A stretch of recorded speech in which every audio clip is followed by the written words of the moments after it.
back to Fantasy Hockey Picks and Bets. I'm your host, DJ Mitchell, here to go over Friday's 6-game slate. We have, kind of the highs and lows of a slate, if you will. We have some close games, a lot of pretty big favorites, some back-to-backs. We got kind of everything to get to, some injuries, some line changes, a lot of things that I think are very, very important to go over on this slate. And I'm excited to cover it because I really think there's a couple of real nice edge spots here that we're going to get to. I'll definitely be making some bets right here, right now. And I don't think I need to waste too much time. I hope everyone's doing well. I know it's crazy out there, so I'm going to focus on the hockey and try to just keep moving along, I guess. So here we go.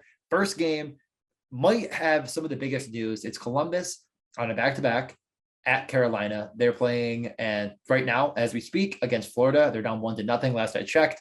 Columbus has been a little bit better as of late, but they're still overall, I'd say, bad.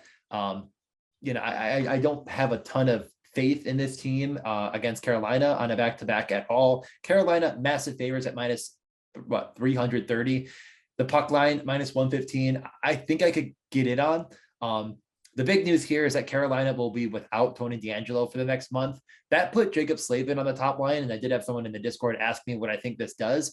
Well, what they did in the last game, and of course this was without DeAngelo, was they only had the 5 defensemen. So Slavin, Pesce, and Shea had a ton of minutes.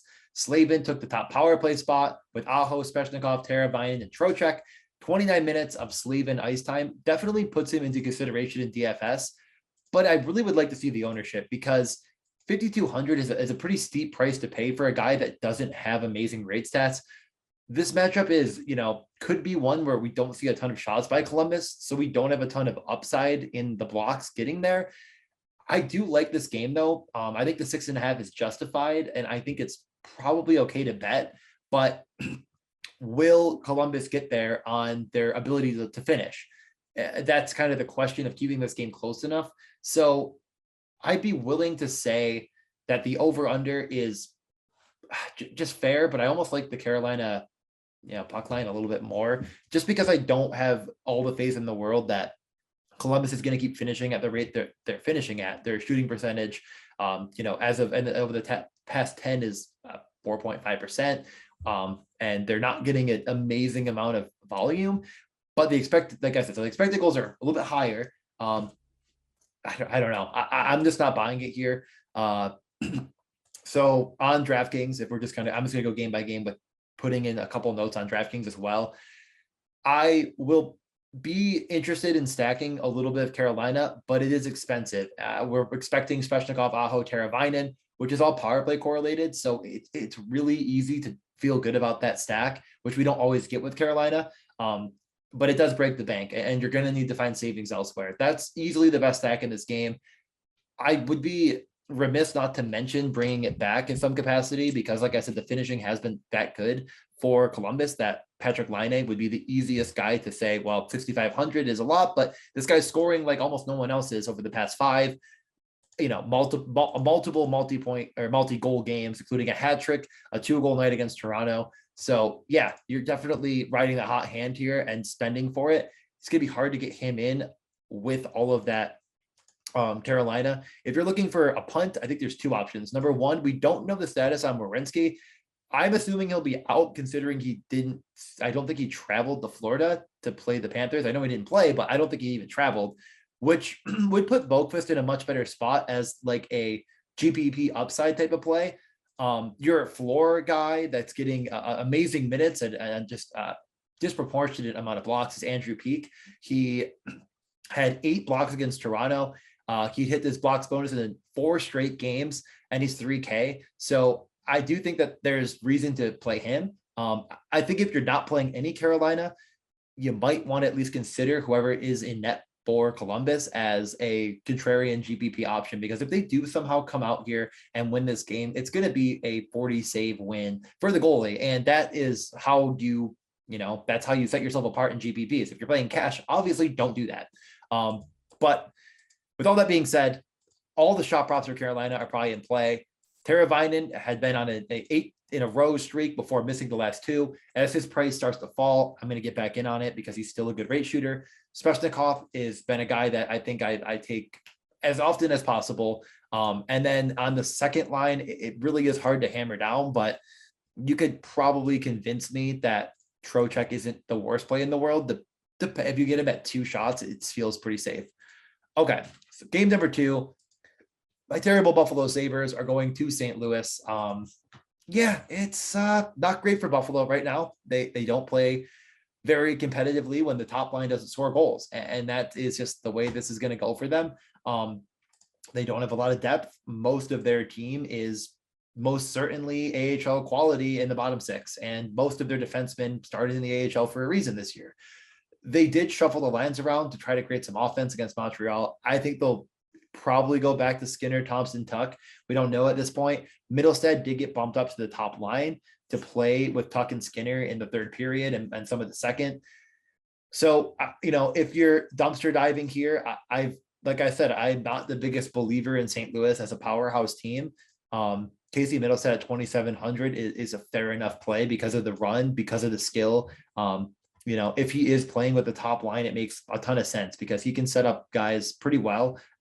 Definitely a guy that has probably underperformed since his rookie pedigree, but obviously I'm a Sabres fan. I'm hoping he comes back. So I don't love stacking Buffalo because they're very expensive. Alex Tuck is 6,900 and Thompson is 65. So if Thompson's off that line, it makes it a bit more affordable with Jeffrey Skinner at 59, but I don't think it's one of my favorites. I do think that you could talk me into any of the shot props. Alex Tuck is very, very, very, very, very skilled. And I don't, he hasn't been scoring quite as much, but he has a point per game. Actually one more at this point, 21 and 20 games. So you could take a point here. You can take a shot prop. I do like his shot prop quite a bit of anyone on the Sabres, especially if Middlestead's on that line. It bumps it up even more because Middlestead, even though he has had 3 in every game since he returned from injury, he's not the best rate shooter in the world, and we don't expect him to be. So I like Tuck a bit more in that scenario. On the St. Louis side, where I think more people are going to go to, we're going to have to wait on Brandon Saad. He was sick, so we don't know for sure if he's going to be in or not. He had the empty netter one of the empty netters to seal the game against Philadelphia. He was with O'Reilly and Perron, which was good and all, but he wasn't on any power play. So that doesn't change their power play units if he's out. Bustevich, Thomas, Tarasenko. I do think that'll be a popular GPP stack. Tarasenko, very expensive, but I definitely think you can afford to put all 3 of them together. And they all play on the power play, and they all play together except for Tarasenko. So Bustevich and Thomas are on the Kyrou, Barbashev, bulk, and Tarasenko's on the other, which hurts. But if you think Buffalo is bad, you're probably right, and you can definitely get that stack together. With all that being said, God, I should probably mention the Lions. That's what I'm here to do. I think that the minus 310 is pretty tough to take and stomach for St. Louis. I don't want to take the puck line either. At the 6 over is the best way to go about this one. The Sabres have been better expected goals than maybe you'd expect. Huso's in net.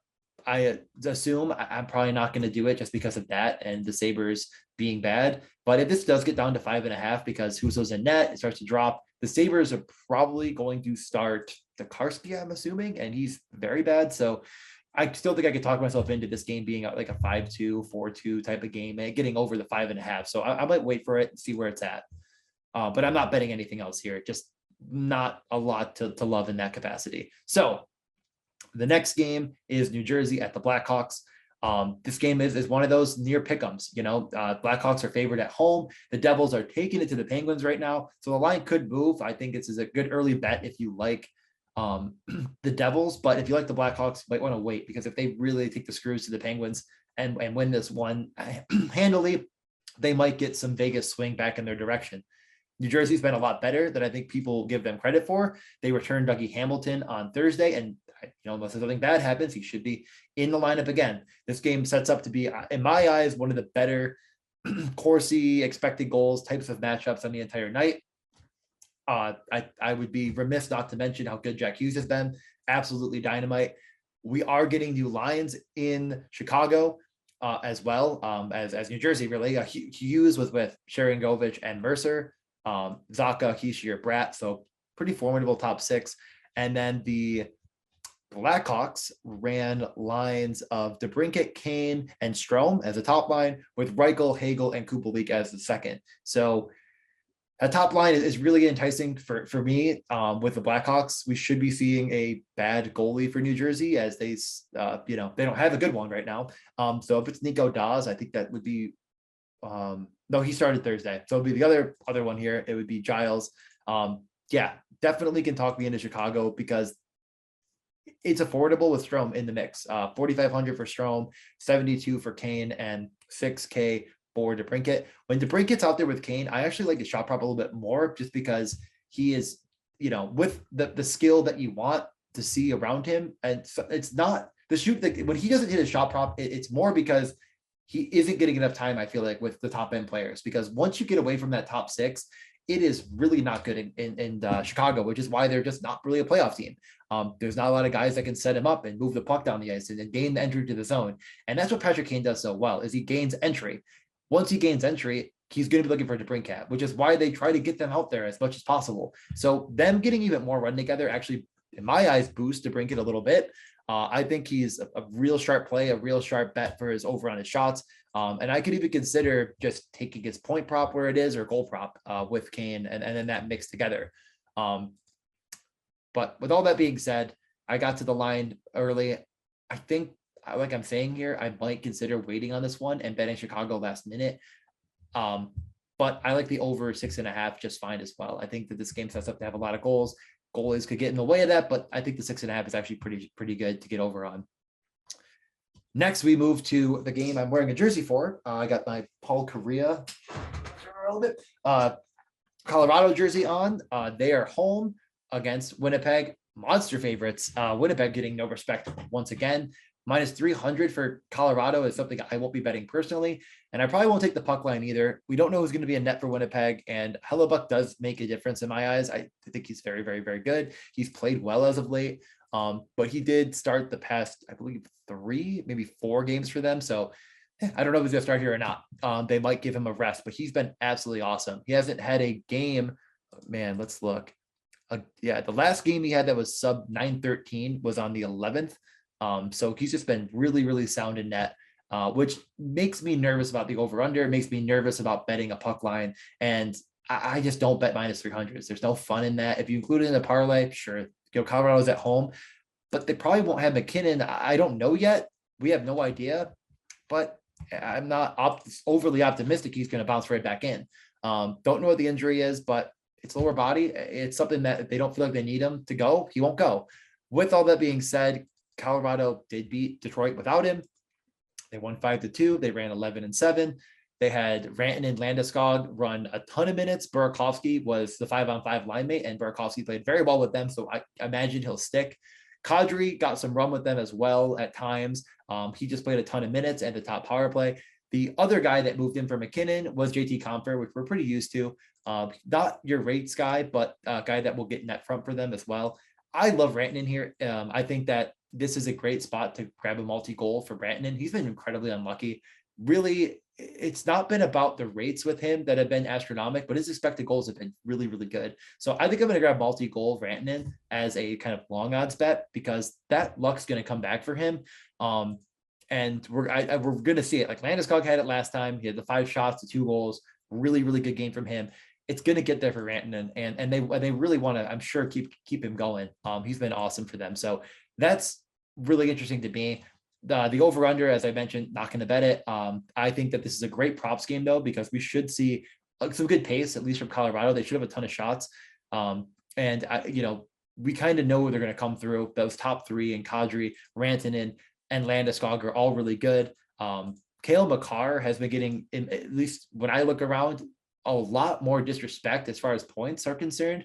Like you see Rantanen you can't get him at a point or half, like over half. You get him at 1.5 for plus, 120. And I think Cale Makar as low as like minus 180 for over a point. And he's 53 and 48. Like that doesn't really add up to me. Just because he's a defenseman, it seems like the books just really underrate him, but he's a defenseman like no one else. So I definitely will be looking at what his point prop is and probably jamming it.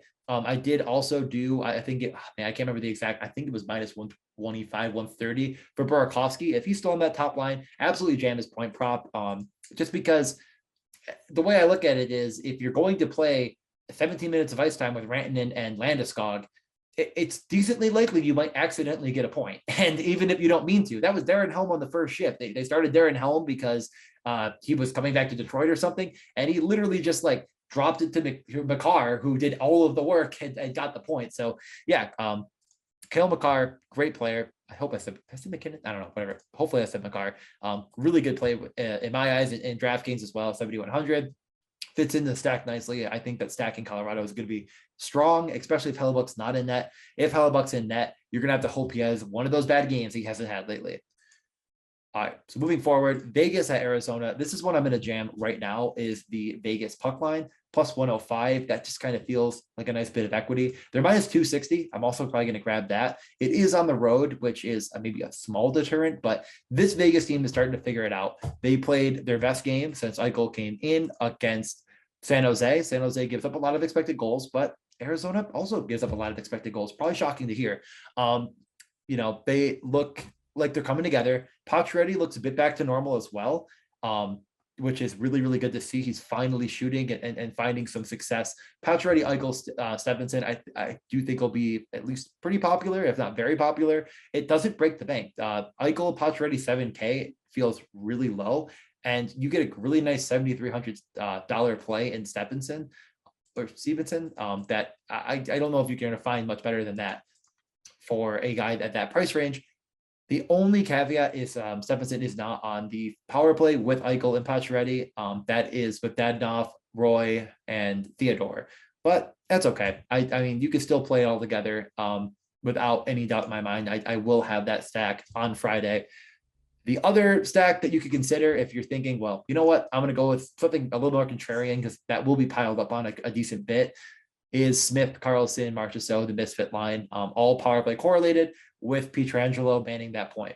So with everything I just said, all six of those guys are in play in any capacity you want to get at. They all have decent to good rate stats.